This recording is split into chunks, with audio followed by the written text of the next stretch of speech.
Mesdames et messieurs, c'est un honneur de vous retrouver. Dites-moi tout, vous savez, c'est une émission qui traite des questions essentielles d'organisation, de développement, mais surtout de la pédagogie, parce qu'il est quand même important de le faire. Voilà pourquoi je reçois toujours des professeurs ou des acteurs majeurs de la société. Ce sont avec ces personnes-là, ou c'est avec des personnes-là que nous discutons, parce que nous estimons qu'il faut trouver un peu de la profondeur là-dessus. Aujourd'hui, nous recevons le professeur José Mvoto. Il est cadre dans une chaîne de la place, des Canalkin, mais en même temps, le professeur Mvoto, c'est un journaliste à la base, un écrivain, il a une plume superbe, il écrit très bien des tribunes qui ont souvent fait le plaisir de beaucoup de lecteurs, mais en même temps, c'est un cadre de chemin de la paix, un mouvement qui accompagne le docteur Denis Mukwege dans sa lutte contre l'impunité et surtout les victimes de violences sexuelles à l'est de la République que vous connaissez très bien. Alors, professeur Joseph Mvoto, est-ce que j'ai bien expliqué qui vous êtes? Je crois que c'est suffisant. C'est suffisant. Alors, professeur, c'est vrai que vous êtes quelqu'un de réservé, mais vous n'êtes pas réservé quand vous écrivez. Alors, comment se fait-il que quand vous parlez, on a comme l'impression que en parlant, vous avez beaucoup plus de gants, beaucoup plus de retenue, beaucoup plus de recul, mais en écrivant, on sent que là, vous êtes pertinent, assez provocateur parfois, tranché. C'est quoi ce contraste? D'abord, que moi, je suis professionnel de médias, et les médias commencent par la presse écrite. Oui. Je crois que la presse écrite, c'est la base de tout. Donc, quand on a maîtrisé la presse écrite, on peut tout faire. On peut faire la radio, on peut faire la télé, parce que tout ce que nous disons, c'est d'abord écrit. Ça, c'est de un. De deux, je fais la presse écrite dans ma jeunesse, quand j'ai terminé l'université, et j'ai pris de recul depuis, j'enseigne l'audiovisuel, je suis dans l'audiovisuel, mais c'est il y a quelques mois seulement que j'ai recommencé à écrire. Oui. Mais alors, j'ai ouvert un créneau que j'appelle des chroniques. Des chroniques, c'est aussi un enseignement que je donne, la description. Mais cette aventure dans la chronique, c'est que j'ai enseigné ça pendant plusieurs années, la description, parce que même notre presse est un peu pauvre en matière de description. Oui. Même ce que nous appelons reportage à travers l'audiovisuel, c'est généralement pas de reportage, c'est des comptes rendus. Donc il n'y a pas de description.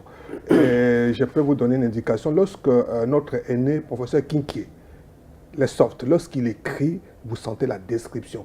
Quand vous lisez, vous étiez avec lui dans le même événement, mais quand vous le lisez, après vous dites, mais moi, je n'ai pas vu ça. Donc, alors c'est un peu cette soif-là, cette déception de n'avoir pas vu beaucoup de gens se lancer dans la description qui m'a poussé à revenir dans la plume. Et vous êtes parfois sans pardon. Hein? Non, le style, la chronique s'appelle style ironique. Oui. Ceux qui ont fait l'ISTI, c'est ça l'histoire de l'ISTI. Ceux qui ont fait l'ISTI, quand les anciens de l'ISTI, de l'IFA se rencontrent, ils se font beaucoup de blagues, ils se titillent, ils se taquinent, ils se disent des vérités parfois comme en blaguant. C'est ça qu'on appelle la chronique. C'est une dimension un peu satirique, un peu ironique, et c'est ce que je ramène dans la presse, parce que la politique est très, très compliquée, trop dure, c'est stressant. Mais on peut dire des choses par ironie, on peut par dire exemple, des choses la blaguant. Professeur. Par exemple, le professeur, quand vous dites comme ça ne choque pas trop, mais vous dites des vérités quand même. Hein? Par exemple, l'article que j'ai écrit sur mes aînés, Kinké Moulumba et Tambe Mwamba, c'est des choses que nous voyons, que nous disons, mais le dire comme ça, bon, ça passe. Mais bon, j'ai lu une dizaine de vos rubriques, franchement, je n'ai jamais été déçu, mais par moments, je me disais, mais waouh, comment il peut avoir ces détails aussi pertinents? Et, monsieur le professeur, mais quand le président parle, par exemple, de l'armée qui traite il ne connaissait pas beaucoup, et quand il est maintenant président, il a une autre image de l'armée qu'on exagère assez souvent. Est-ce que ce sont des propos qu'un président devrait tenir? Bon, ça dépend. Est-il sincère? Je crois qu'il est sincère. C'est sa compréhension. C'est ce qu'on lui a présenté depuis qu'il est président, depuis qu'il est le magistrat suprême. Vous voyez, avant, il était loin des militaires. Et maintenant qu'il est proche des militaires, et il est entouré de ces militaires-là, et ces militaires-là ont vendu une bonne image d'eux. Est-ce qu'il n'est pas formaté? Est-ce qu'on n'essaie pas de le formater? Je crois qu'il s'est laissé emballer par les discours. Oui. Ouais, par le discours, parce que la configuration n'a pas changé. Hein. C'est le même chef d'état-major général, c'est le même inspecteur de l'armée, ce sont les mêmes. Certains, beaucoup parmi eux, ont été l'objet de beaucoup de critiques. Et ils ont maintenant l'occasion de parler en face avec le président. Ils ont pris beaucoup de temps. Ils ne peuvent vendre qu'une bonne image. Ils ont donné leur version. Voilà, leur version. Et ce qui est en contradiction avec la version de l'opinion nationale. Et même des rapports internationaux. Voilà, et des rapports internationaux, et même de l'opinion internationale. Donc, je crois qu'il doit prendre du recul. Et c'est ça qui l'a amené, parce que lorsqu'on parle de ces militaires-là, surtout les officiers supérieurs, des officiers généraux, pas tous. Il y a des braves gens, il y a des gens honnêtes, il y a des gens qui ont un sentiment nationaliste et le civisme très poussé, mais il y a d'autres aussi qui sont affairistes, qui sont trappés dans des crimes de sang, qui ont des dossiers qui les poursuivent, et ça, l'opinion le sait. Alors, quand vous dites qu'on en dit un peu trop, voilà, parfois on se dit, mais est-ce que... Et ça coïncide avec cette phrase-là, je ne vais pas fouiner, alors les gens...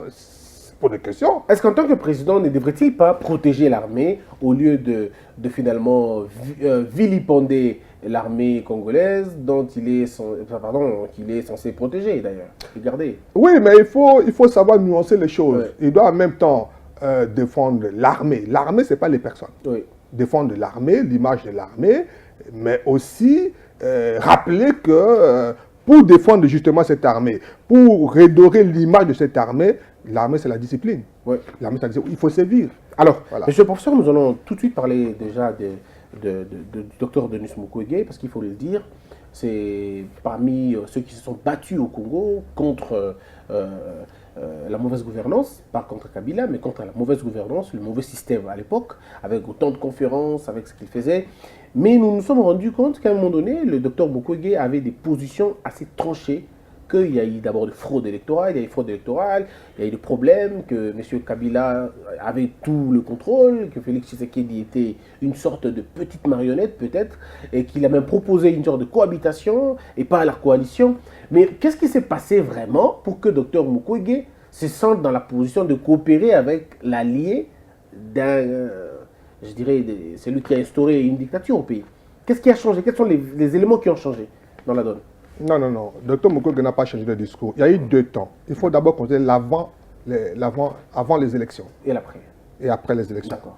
Donc, je ne pense pas que Dr Mukwege s'est vraiment prononcé à l'issue des élections, parce que lui savait. Il savait que ça se passerait ainsi. Vous vous rappelez que son discours avant les élections, c'était si nous allons aux élections dans ces conditions-là, où les systèmes contrôlent la CENI, contrôle l'armée, contrôle la police, contrôle l'administration, contrôle tout, étant donné la mauvaise foi dont ils ont fait montre, parce que les élections auraient dû se tenir en 2016, et c'était de contestation à contestation, Kabila voulait faire du forcing, et les gens ont contesté, il y a eu mort d'homme. Mukwege avait toujours dit, il faut que ce système-là soit déplacé avant qu'on organise les élections. C'était ça son discours. Et donc, l'issue de ces élections, ça ne l'étonnait pas. Et les contestations qui ont eu lieu après, il ne s'est pas prononcé clairement, mais il s'est tué. Mukwege s'est tué pendant longtemps. Depuis presque novembre, décembre, depuis après les élections, il ne parlait plus. Parce que je crois, j'ai discuté un peu avec lui, mais je crois qu'il était un peu dessus, que bon, tout ça, ce n'était que pour ça. Mais on a eu ces élections-là, on a ces résultats-là. Comme je dis toujours, on ne peut pas jeter l'eau de bain et les bébés. Il y a un bébé qui est là, quelle que soit la façon dont ce bébé est né, il faut quand même notre bébé, il faut le protéger. Et donc quel que soit l'eau, évolué. Voilà, quelle que soit l'eau de saleté qui était, on jette l'eau, on regarde le bébé. Donc il faut évoluer. Et même vous avez aussi évolué, professeur. Vous étiez aussi à un moment donné assez tranché, mais j'ai comme l'impression que vous évoluez aussi un peu. Oui, moi plus tranché que Mukwege. Oui, plus tranché que Mukwege. Mukwege, moi, il était très réservé. Oui. Moi, je suis parmi de ceux qui pensaient que ce résultat-là, c'était pas celui qu'on attendait, parce que, par exemple, un indicateur, jusqu'à aujourd'hui, ces résultats n'ont jamais été publiés. Et pourtant, la CENI a un site internet. C'est la moindre des choses. De publier ce résultat, voilà, c'est tel résultat à tel bureau, à telle circonscription, à telle province, plus ça qui fait tel résultat. Mais on nous a donné un résultat global qui jusqu'à aujourd'hui n'est pas publié. Alors, est-ce que qu'est-ce que vous voulez? On avance. Alors, je termine. Oui, vous reviendrez, professeur, mais est-ce que ce n'est pas une mauvaise manière, finalement, de conduire un pays? Avançons seulement, avançons seulement. Pourquoi vous capitulez quand vous savez que vous avez raison sur tel point? Pourquoi vous avancez et laissez les problèmes en entier? En 2020, vous allez le rencontrer, finalement. Oui, c'est vrai. C'est vrai. Moi, je suis pas un acteur politique engagé. Ouais. Voilà. Mais quand je rencontre des acteurs politiques, je leur dis, en tant que scientifique, en tant que société civile, parfois je m'en prononce, mais parfois nous avons des moyens juridiques limités, des marges de manœuvre limitées, mais nous sortons de ce pays où on a connu beaucoup de problèmes, on a connu des morts, et tu sais que lui-même il a dit, hein, tout le monde a dit, bon, au nom de la paix, on fait avec. Oui. C'est au nom de la paix qu'il accepte de composer, c'est ça le discours de l'UDPS, oui, de composer avec le PPRD, au nom de la paix. Oui, mais je crois que tout le monde se dit, bon, mais tout de même, on avance. On est avancé tout de même. On n'a pas atteint l'objectif qu'on poursuivait. Mais globalement, je parle en tant que Congolais. En tant que Congolais, je crois que quelque part, on a obtenu que Kabila cherchait à modifier la Constitution. Il n'a pas fait. Il cherchait le référendum. Il n'est pas fait. Il cherchait le troisième mandat. Il n'a pas fait. Donc, quelque part... Et puis, il voulait le dauphin. Il n'a pas eu son dauphin. Il n'a pas eu son dauphin. Ouais. Je crois que quelque part, on avance un tout petit peu. Mais non, ça dépend de celui qui est là. Ça dépend de Tshisekedi. Est-ce qu'il a toujours ce sursaut d'opposant? Tous ces discours qui a été tenu par l'UDPS il y a près de 40 ans, tous ces discours qu'il a tenus avant la campagne, avant les élections, il est mieux placé maintenant pour amener le miracle. C'est plutôt une question que je voudrais vous poser. Au lieu de servir d'avocat aux autres, parce qu'il y a des petits signes, quand il dit « je ne peux pas fouiner dans le passé », les gens se disent, et puis ces militaires-là, on dit trop sur eux, et puis l'alliance, et puis les gens se disent « est-ce que ça ne met pas... Et puis cette démarche d'aller demander qu'on puisse lever les sanctions, on dit « mais il joue plus l'avocat » que celui qui devait le droit. Et pourtant, nous attendons, dès qu'il a pris le pouvoir, nous avons entendu le mot clé, les mots forts, déboulonnage, ouais, qu'on entend jusqu'à maintenant. Voilà. Donc, ça dépend de lui. Est-ce que le déboulonnage n'a pas été rétrocédé finalement? Le déboulonnage ne souffre-t-il pas de la rétrocommission? Ça rime en même temps, mais on va avancer, professeur. On parlait de docteur Mukwege, qui n'était pas, selon vous, tranché, qui était beaucoup plus réservé. Alors, de quel est le docteur Mukwege regarde Félix Tshisekedi? Comme quelqu'un qui peut amener le pays de l'avant? Est-ce que c'est quelqu'un, pour lui, il s'est dit, mais bon, écoute, c'est le fils du pays, allons-y avec, faisons avec? C'est ça la logique de Dr Mukwege? Je crois qu'entre janvier 2019 et aujourd'hui, les temps sont passés. Je crois que tout le monde a évolué, beaucoup de gens ont évolué. Et ça fait déjà, les mandats c'est pour 5 ans, on a pratiquement consommé une année, pratiquement. Et si on ne compte pas l'année électorale, c'est pratiquement 3 ans. Voilà, donc je crois que beaucoup de gens donnent toutes ces chances à Félix Tshisekedi. Il a été dans l'opposition. C'est comme le fils d'Étienne Tshisekedi. Donc on dit, mais il peut. C'est pourquoi les gens disent, bon, ok, voyons. Et c'est pourquoi Mukwege lui donne des conseils. Il donne des conseils, dit, bon, vous êtes arrivés, même si on a contesté tout ça, mais maintenant c'est vous, mais vous avez toutes les chances de réussir. Mais si vous voulez réussir, voici les conditions. Alors, quelles sont les conditions? Prenez distance. Prenez distance. Avec Kabila. Allez-y dans une... Il lui souhaitait une cohabitation. Une cohabitation plutôt qu'une coalition. Bon, voilà. Parce que la cohabitation, le docteur Mukwege parlait de la cohabitation, sachant que Félix Tshisekedi n'avait pas les moyens de faire une cohabitation, ça allait être fatal pour lui. Oui, bien sûr, mais la volonté, ce que je veux dire, c'est que c'est la volonté d'aider. Il aurait dû se taire. Mukwege aurait dû se taire, mais il ne s'était pas. Il souhaite que ça marche. Et je crois que c'est le cas de tout le monde. Est-ce que vous pensez que Félix Tshisekedi est équipé, suffisamment équipé, moralement, intellectuellement, spirituellement, pour faire face à ces défis? Mais il a été candidat président de la République. Si on est candidat président de la République, c'est qu'on a réfléchi, on s'est préparé. Ils ont fait près de 40 ans d'opposition. C'est que les partis s'est préparé, les partis ont pensé. Vous savez qu'il y a eu coalition au niveau de... Il y a eu alliance au niveau de la Mouka. Lui-même, avec les autres, ils avaient changé pour quelqu'un d'autre. Mais c'est le parti qui a dit non, nous ne voulons que notre candidat, tu sais que je crois que je ne peux pas me prononcer aujourd'hui, on va le juger sur le fait et les actes. Voilà. Alors, le docteur Mukwege pense à deux grandes questions. La première, c'est un tribunal pour le Congo. Alors, est-ce que les idées du docteur Denis Mukwege ne sont pas finalement dérangées par les propos du président, sinon sa position de ne pas, lui, en tant que président, fouiner dans le passé et laisser la justice travailler quand on sait le niveau de notre justice? Est-ce que le docteur Denis est désillusionné? Est-ce qu'il est désespéré à entendre le président parler comme ça? Bon, c'est une démarche. Mukwege est dans une démarche. Ils se sont rencontrés. Je crois bien qu'ils ont évoqué cette question, même si devant la presse, ils ne l'ont pas présenté comme tel. Ils ont plutôt parlé du Fonds mondial de survivance. Mais Mukwege est dans une démarche. Pour lui, il sait que c'est un combat. C'est un combat de tous les jours, c'est un combat de discours, c'est un combat d'explication en interne et à l'étranger. Donc, parfois, il y a des choses, peut-être aujourd'hui, on ne comprend pas, mais demain, ça peut bouger. Mais tout le monde pense que Tshisekedi est mieux placé pour amener peut-être de solutions ou d'espoir à toutes ces victimes, ces millions de victimes, ces milliers de femmes violées, à toutes ces personnes. Mais sinon, parlons de fouiner, mais on ne fouine que dans le passé. Les juges ne fouinent pas dans le futur, les juges ne fouinent que dans le passé. Donc, je crois que peut-être que c'est peut-être pas le fond de sa pensée, mais on peut pas... peut-être pas les fonds de sa pensée, mais la phrase, les mots n'étaient peut-être pas des mots qu'il fallait. Bon, fouiner dans le passé, peut-être il veut parler de crimes économiques, mais de crimes de sang, vous le savez, vous êtes juriste, c'est imprescriptible. Et si nous voulons faire la paix dans ce pays, on ne peut pas balayer ça.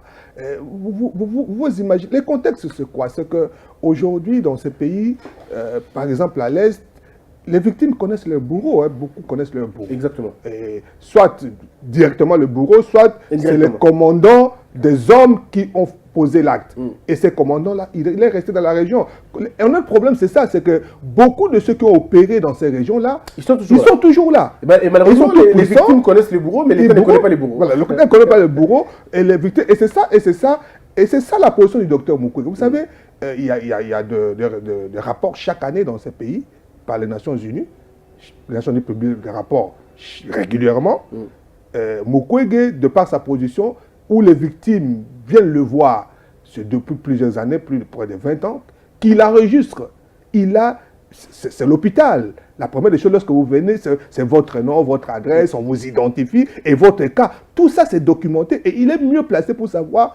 Il subit ça moralement. Il a le poids de près de 50 000 cas qu'il a eu à traiter. Il en a fait même un livre. Hein, voilà, donc il n'y a que beaucoup de qui connaissent mieux ces cas-là, à part les Nations Unies. Peut-être mieux que les Nations Unies pour les victimes de violences sexuelles. Les Nations Unies, c'est un peu transversal.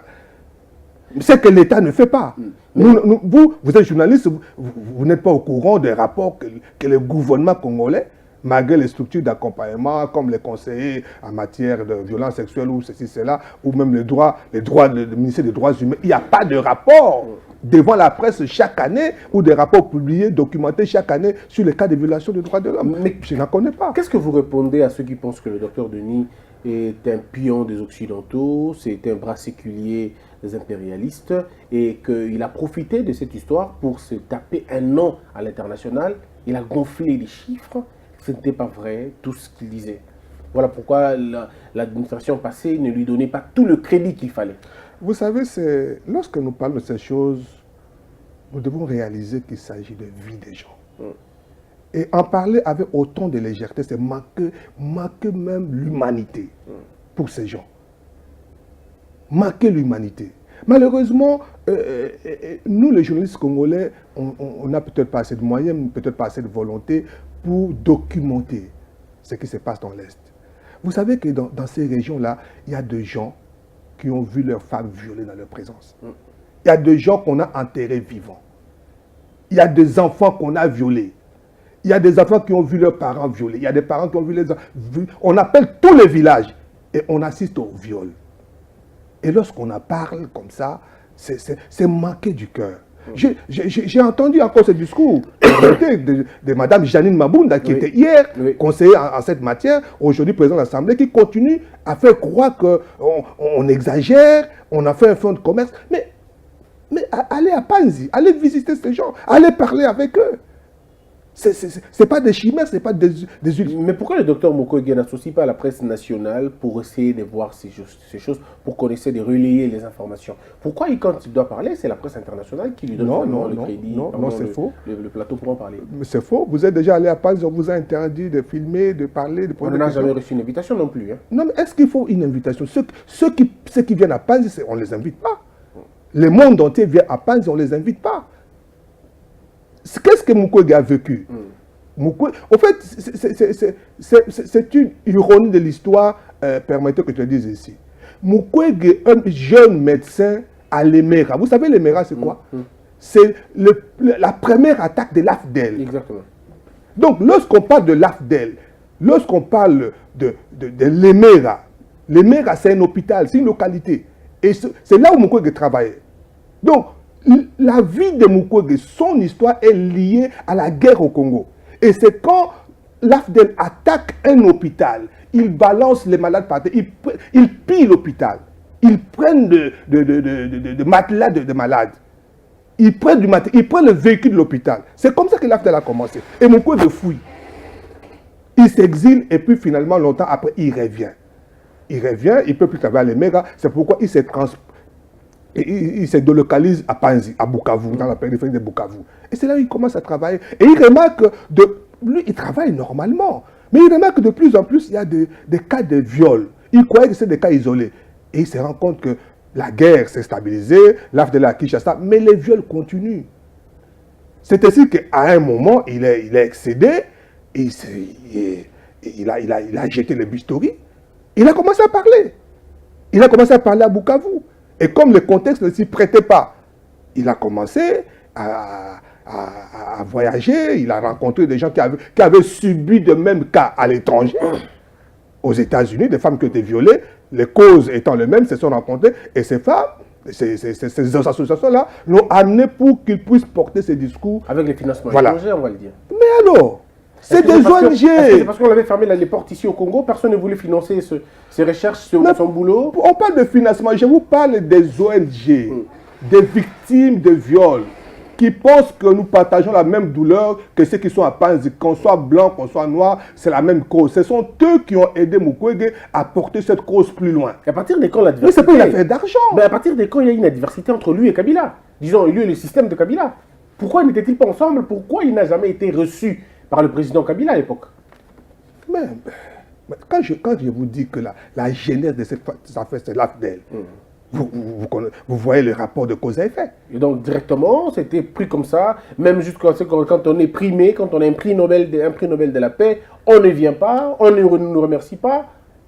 Vous trouvez ça toujours dans le cadre de l'AFDEL? Ou c'était autre considération? Ou alors le régime de Kabila avait d'autres informations sur le docteur Mukwege? Je ne sais pas, mais c'est à eux de le dire. À un moment, on lui a prêté intention qu'il voulait être candidat, par exemple, tout ça. Que le bloc opératoire ne lui suffisait plus, il fallait maintenant aller faire la politique. Moi, j'ai été conseiller en communication de Mukwege. Mukwege, on l'a connu aujourd'hui, mais ça fait près de 10 ans que je travaille avec Mukwege. Un jour, je suis tombé sur un discours qu'il a prononcé aux Nations Unies et devant mon ordinateur sur Internet, mais j'étais bouleversé de voir un Congolais. Il y a encore des Congolais qui parlent comme ça. C'est ce que j'ai commencé à m'intéresser à lui. On s'est rencontrés et on a commencé à travailler ensemble. Mais c'est un Congolais. Moi, j'ai discuté longtemps avec le docteur Mukwege. Il n'a jamais eu l'ambition de devenir président dans ce pays. Au contraire. Moi, je l'ai interviewé une fois, mais il m'a paru qu'il voulait à un moment donné devenir... Il en a le profil. Moi, je suis parmi ceux qui voudraient bien. J'en ai discuté longtemps avec lui. Je lui ai dit, mon discours, c'est toujours, mais docteur, pourquoi pas? Je lui ai dit, docteur, vous continuez à traiter les femmes. Ça fait 20 ans que vous les traitez. Si rien n'est fait, si la solution n'est pas, on n'attaque pas le problème à la base. vous continuerez à soigner les femmes, vous allez vieillir, vous allez mourir, vous laisserez des femmes violées. Il faut changer les paradigmes. Il faut changer les paradigmes. Oui. Mais je ne pense pas que foncièrement, il a été convaincu, il est toujours convaincu. Je ne pense pas. Mais je pose la question, qui pense qu'il est plus compétent, plus congolais, plus nationaliste que Mukwege pour être président dans ce pays? Donnez-moi un nom plus que Mukwege dans ce pays. Qui a le profil plus que Mukwege? De par sa formation. Il n'a pas non plus le profil plus que tout le monde, hein? Mais il est congolais. Ben oui, il est congolais. Il a toutes les qualités que tout le monde peut avoir les qualités. Il est professeur. Vous êtes professeur. Il est congolais. Alors quand on dit il est médecin qui s'occupe des femmes, alors vous êtes quoi? Lui, il est professeur d'université. Il est médecin. Alors vous êtes quoi pour être président? Si lui ne peut pas le devenir, vous pensez qu'il n'a pas le profil parce qu'il est médecin, parce qu'il est professeur d'université, qu'il reste là, vous allez quel profil pour être président plus que lui? Ça, c'est lui qui est réservé. Moi, je serais à sa place, j'exprimerai clairement mes ambitions. Alors, mais on va avancer, professeur. Il parle du tribunal pour le Congo. Mais les gens estiment que le professeur, voilà pourquoi on dit qu'il est toujours avec les Occidentaux. Parce que quand il parle du tribunal pour le Congo, d'aucuns estiment que le docteur continue cette sorte de lobbying de l'intérieur maintenant. Il veut encore amener une sorte de CPI au Congo quand on sait que le tribunal de Yougoslavie a échoué, le tribunal de Rwanda a échoué, les tribunaux internationaux, pratiquement tout, ont lamentablement échoué. Est-ce que le docteur n'est pas finalement piégé par sa bonne foi? D'abord, il ne faut pas dire que tous ces tribunaux ont échoué. Partout où il y a eu génocide, Cambodge, partout où il y a eu des crimes de guerre, des crimes atroces, Yougoslavie, Sierra Leone, Rwanda, partout, on a toujours proposé un tribunal spécial. Le cas du Congo est encore plus particulier, d'autant plus que, vous savez que c'est la guerre que nous subissons depuis près d'un quart de siècle. Certains l'ont appelée la troisième guerre mondiale. Parce que dans ces pays, des étrangers ont défilé. Des Rwandais, des Burundais, des Ougandais, des Angolais, des Tchadiens. Mais tous ces gens sont responsables de ce qui s'est passé. Il y a des troupes qui ont tué, il y a même des commandants identifiés, étrangers qui ont tué. Mais ces gens-là, on va les juger comment? Un tribunal congolais pourra les juger comment? Vous voyez un tribunal congolais appeler un Rwandais ou un Zimbabwéen pour dire, monsieur, venez ici, vous avez tué les gens au Congo il y a 15 ans, venez vous justifier. Mais pourquoi ne propose-t-il pas, pourquoi il ne propose pas, pardon, des commissions, par exemple, mixtes ou paritaires, ou des juridictions spécialisées? Mais c'est ça qu'on appelle tribunal spécial. Oui. Spécial ne veut pas dire que des blancs qui viennent juger les Congolais. Mais un tribunal pour le Congo, c'est un tribunal ad hoc. C'est un tribunal qui ne relève pas de votre code pénal congolais, mais qui relève d'un code assez particulier pour traiter des affaires particulières. Là ce sont de modalités. Oui. Ça, ce sont des modalités. C'est que le fond, c'est que ces cas-là ne peuvent pas être connus par un tribunal congolais. C'est pas possible, de par la nature de ces problèmes, de par la complexité, de par la diversité des acteurs. C'est pas possible entre nous. De deux, parlons-nous. Parlons clairement, notre justice, aujourd'hui, qui est contestée même par le président de la République lui-même. Notre justice par rapport seulement les questions d'élection, seulement les questions de crimes économiques. Notre justice a montré ses limites. Les scandales de Bakongo, notre justice, jusqu'à là, n'en saisit pas. Les gens qui étaient là, ils réclamaient public, et puis une semaine après, Mimi était de se promener ici, et puis on apprend que Mimi s'est évadé. Et c'est normal. Vous trouvez ça normal? Est-ce que c'est pour autant qu'il faut a fortiori des crimes de sang. Mais est-ce que c'est pour autant qu'il faut changer tout? Il faut peut-être réformer notre appareil judiciaire et attendre le temps qu'ils prennent l'élan, et puis on va le faire. Est-ce que vous pensez que ça va déranger la psychologie de ceux-là qui ont soif de la justice, bien sûr? Vous savez, M. Bossembe, quand je vous attends parler de la réforme de la justice, je dis, mais qui peut nommer ce garçon ministre de la justice? Qui nous réforme cette justice en 3 mois? Vous avez apprécié comment les magistrats sont morts sur la route de Bandundu. Dans quelles conditions les magistrats travaillent, dans quelles conditions ils voyagent, dans quelles conditions ils sont mutés. Vous pensez vraiment que c'est peu de choses aujourd'hui de réformer cette justice? Est-ce qu'il y en a est-ce que la volonté politique, il y en a? Mais parce qu'on vous a parlé de la rupture, ouais. Vous ne croyez plus? Mais non, ce n'est pas des discours creux. C'est une volonté politique. Et lorsque le chef de l'État dit je ne veux pas aller fouiner dans le passé, mais y compris les cas de crimes de sang, le passé c'est ça aussi. Est-ce qu'il y a une volonté politique pour le faire? Mais en attendant, pendant qu'on est en train de tergiverser, Mais les victimes sont en train de mourir, les témoins sont en train de mourir. Et les traces sont en train de De disparaître. disparaissent. Les traces disparaissent. Mais si on ne peut pas trouver une solution en interne, si on peut en trouver à l'externe, où est le problème? Mais parce que le problème avec l'externe, on a vu Jean-Pierre Bemba taper 10 ans sans solution. C'est pas la même chose. Ouais. C'est pas la même chose. La CPI, c'est pas la même chose qu'un tribunal spécial pour le Congo. Il y aurait des chambres mixtes. Il y aurait des Congolais d'abord, des Congolais compétents, des Congolais honnêtes qu'on peut identifier. Il y en a qui travailleraient avec leurs collègues étrangers. C'est pas la même chose. Mais alors, mais il y a une question aussi, monsieur le professeur. Le docteur Mukwege est d'abord un médecin à la base. Oui. Mais pourquoi fait-il des propositions dans un secteur qu'il ne maîtrise pas? C'est certains qui estiment. Pourquoi ne fait-il pas des propositions sur la médecine, par exemple, le système médical, comment réformer les hôpitaux? Pourquoi n'est-il pas resté dans son secteur? Pourquoi va-t-il voir les secteurs des juristes dont il n'est pas, il n'est pas juriste? Il est dans son secteur parce que lorsqu'une femme est violée, ce n'est pas seulement une question médicale. Et si Mukwege est sorti de salle d'opération parce qu'il s'est rendu compte que la médecine a montré ses limites. C'est limite. Il fallait revenir un peu à la source. Le problème n'est pas que médical. Et à Panzi, vous savez, à Panzi, lorsque les victimes arrivent, ils sont pris en charge. Et il y a 4 volets. On les prend d'abord une prise en charge médicale, il y a urgence, on les soigne, et une prise en charge psychologique. Il y a des psychologues qui travaillent à Panzi. Il y a une prise en charge juridique, il y a une clinique juridique où il y a des avocats qui accompagnent la victime. Il y a une prise en charge socio-économique en termes de réinsertion sociale.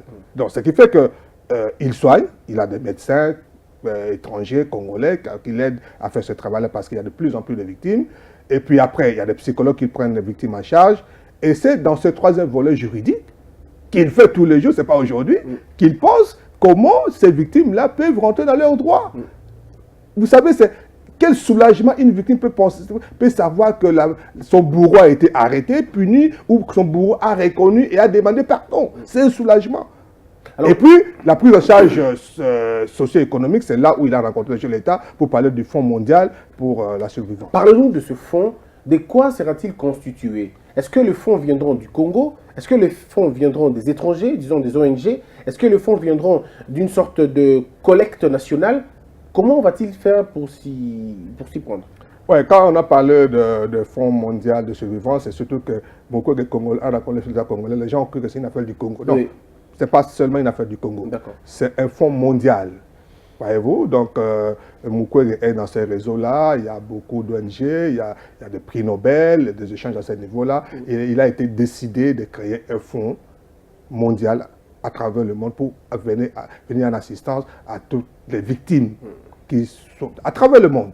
Donc ces fonds-là, le Congo peut y déposer de l'argent, mais cet argent ne viendra pas forcément aux Congolais, aux victimes de Panzi ou de Bukavu. D'accord, ça peut être des victimes du Mali. Voilà, du Mali ou d'ailleurs, tout ça. Autant que les autres pays peuvent mettre du fonds, et ces fonds peuvent venir au Congo. Donc c'est un peu ça la démarche. Et si le président proposait au docteur Mukwege d'être son ministre de la Santé, par exemple, ou son ministre des Affaires sociales, ou son premier ministre dans le futur, dans les prochains jours, est-ce que le docteur Mukwege va-t-il accepter?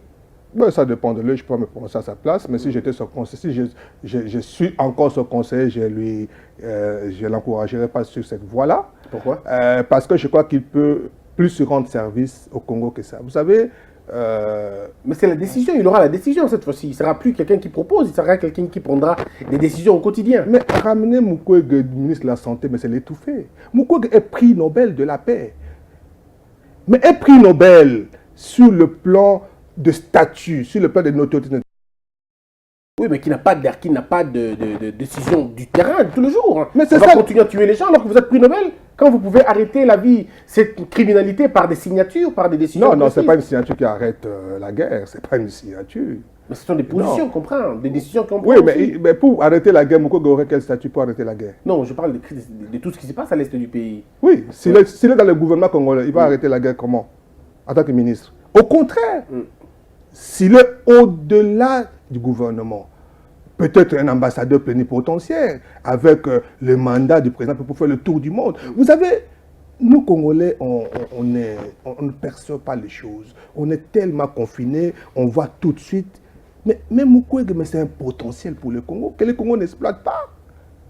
Mukwege voit Mukwege voit tout le monde dans ce monde. Tout le monde, je dis alors, je pèse mes mots, tout le monde. Tous les chefs d'État, en fonction ou anciens chefs d'État, il les rencontre. Les stars, il n'y a pas que pour les politiques, les stars. Les femmes des présidents. La femme de Hollande a quitté la France pour descendre à Bukavu, ça passer par Kinshasa. Ça, c'est un potentiel. Vous savez, les grandes décisions dans le monde, ça ne se prend pas à la télé, ça ne se prend pas dans de grandes réunions, ça se prend autour de la table. Mais comment nous pouvons capitaliser? Mais pendant que vous avez quelqu'un qui vaut plus que Kagame. Mukwege vaut plus que Kagame, en termes de carte de visite. Mais les Congolais disent non, parce que c'est un enfant du Kivu, parce que c'est un chi, parce que c'est un médecin, parce que, bon, qu'est-ce qu'il a derrière la tête? Et on est bloqué, on est là. Alors maintenant que ça c'était avant, à l'époque de M. Kabila, maintenant qu'il est là, j'ai vu, je pouvais peut-être déduire ce que le président disait. Le président lui a dit tu as bonne mine, et tu as bonne mine, et puis là, on peut comprendre ça directement qu'ils sont trop familiers, c'est des gens qui ont combattu ensemble, ils étaient ensemble. Est-ce que nous pouvons rencontrer ça encore dans le futur? Est-ce qu'on peut encore voir cette collaboration entre le président Félix Tshisekedi et le docteur Mukwege, deux fils du pays qui ont fait la lutte ensemble? Est-ce qu'ils peuvent maintenant pratiquer ce pourquoi ils se battaient ensemble, vous pensez?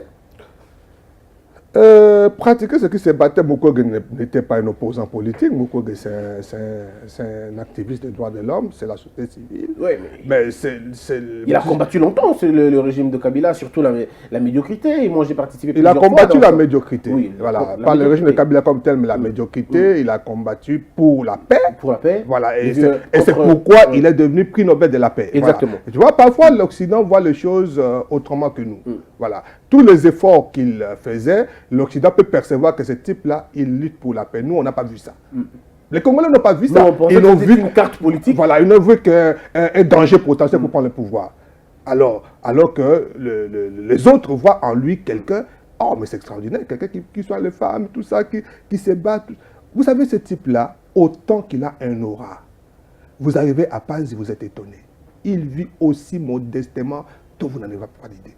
Les voitures qu'il utilise sont des voitures, ce sont les Toyota familiales que les prêtres utilisent. C'est ça sa voiture. Il est prisonnier à l'hôpital, il vit à l'hôpital, il vit comme ça. Tu ne peux pas t'imaginer. Et c'est là où il prend le téléphone de tous les présidents du monde. On est d'accord, mais bon. Donc comment on va faire pour profiter de tout ça? Ça dépend du chef de l'État. Qu'est-ce que vous lui conseillez? Mukwege, c'est un Congolais. Oui. Lorsqu'on est sur l'État, tous les Congolais, ce sont des potentialités, ce sont des outils. Ça dépend de lui. Qu'est-ce qu'il veut faire de Mukwege? Dans la mesure où Mukwege lui-même dira non, là, jusque-là, je ne peux pas aller. Ils peuvent se parler, ils se connaissent depuis longtemps, ils se sont fréquentés. Ils peuvent parler, dire voilà, est-ce que vous pouvez. Je ne pense pas que s'il y a pour une bonne cause, dans la mesure où ça ne peut pas enfreindre à sa réputation, où ça ne peut pas le bloquer, si on lui demandait un service, je ne pense pas qu'il puisse se refuser, mais ça ne peut pas être forcément une fonction politique. Je ne pense pas. La dernière question, ça va être celle qui va peut-être embêter les professeurs, mais je ne crois pas, je ne vous embêterai pas. Monsieur le professeur, pourquoi le docteur Mukwege ne se limite qu'à Kivu, je ne sais pas si c'est à Kivu ou Kivu, pourquoi il ne se limite que là? Pourquoi il ne va-t-il pas voir ces femmes qui ont été violées chez Kamono Sampou? Pourquoi ne va-t-il pas voir ceux qui ont été violés à Yumbi? Pourquoi ne va-t-il pas voir ce qui s'est passé dans l'Équateur avec les Enyele? Est-ce que le docteur ne fait-il pas ça parce qu'il est de Kivu et que le cas s'est passé au niveau du Kivu? Est-ce qu'il le fait pour l'humanité ou pour sa tribu, sa petite partie du pays? Non. Le docteur Mukwege ne travaille pas pour le Kivu. Il est vrai que les cas d'insécurité d'une manière générale et qui ont de l'impact, qui ont comme conséquence les cas de violence sexuelle, sont plus exacerbés dans l'ancien Kivu. Oui. Voilà, c'est vrai. Et tous ces gens voyagent vers Panzi. Mais peut-être que le docteur lui-même, personnellement, en tant que médecin, physiquement, ne se déplace pas dans tous les pays, mais il travaille en équipe. Oui. Même à Panzi, les docteurs ne sont pas tous les malades. Moi, j'ai vu des médecins occidentaux, j'ai vu des médecins congolais, de jeunes médecins. Il a de l'âge, Mukwege. Donc, il n'a plus l'âge pour être tout le temps, même s'il a une passion pour ça, il est en contact avec presque tous les malades. Mais il a des équipes, et ces équipes font le ronde du pays. Ils vont au Kasaï, ils vont partout dans le pays. Moi, j'ai vu ça. Et partout, il y a des problèmes. Quand il vient ici, il y a des centres spécialisés à Kinshasa, il les visite.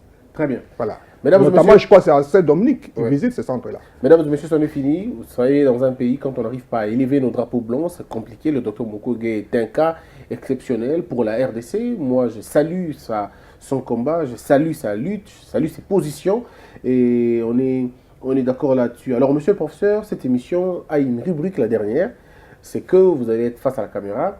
Et nous allons vous poser des petites questions. Vous répondrez par oui ou par non, ou vous direz justement le nom des personnes ou le système en question. On va s'arrêter là. Est-ce que vous êtes prêts? J'espère que je vais m'en sortir.